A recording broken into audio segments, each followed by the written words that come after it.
Hey guys, George here again, back with one of our great episodes. Today, I'm going to be talking to you more about culture.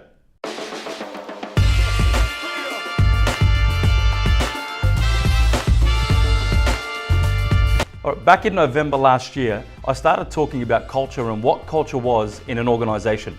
I talked about the three main things that you need to change or develop culture that you want in your organization. Go back to November last year, just look through our Facebook page or our YouTube channel.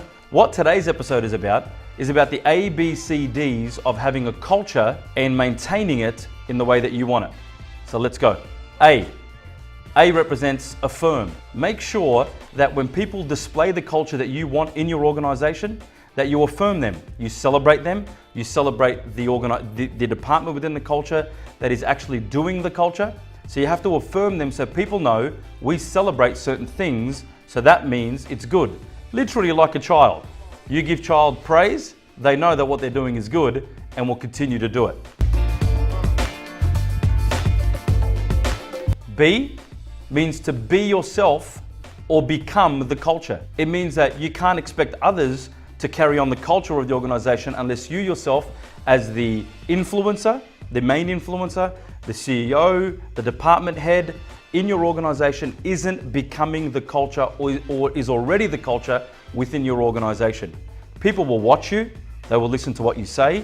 Even in meetings behind closed doors, trust me, that filters through your organization.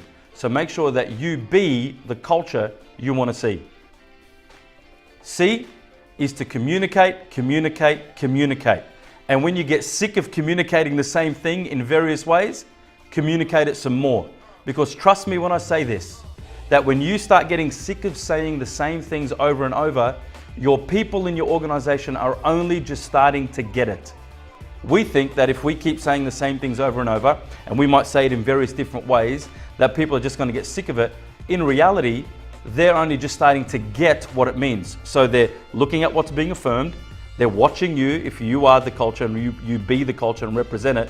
And three, they're listening to what you're saying. And those three things have to marry up in order for the culture to start to stick in there. The D in ABCDs of culture is discipline. I know, many people don't like that word. No one likes to discipline someone else. No one likes to put boundaries in. But I'm telling you, this is the part where I see most organizations failing. They don't bring the discipline in to when the culture is not being done right. I'll give you an example. I was consulting for an organization a few years back, had about 70 employees in the organization. The CEO had his daughter working in the organization. Now, there was an office rule that if someone left, resigned, made redundant, whatever it was, left that office and an office was made vacant, that all of the furniture within that office was not to be touched. So that when a new employee was put on, they could just walk straight in and no one had to run around and find phones and books, tables and chairs, but it was all there for them. Well, this daughter decided that she had her eye on a particular office chair and a bookshelf that was in this one office that was vacated. So she made her way into that office and decided to take the things that she wanted. Along came the office manager and said to her really nicely, hey, just to remind you that we're not actually able to take things out, because he didn't even get to finish the sentence. I was literally around the corner and I was hearing what he was saying.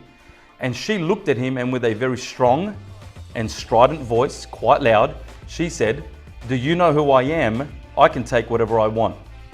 Now, when she said that, that echoed down the hallway to at least 7 or 8 other employees who heard her say it.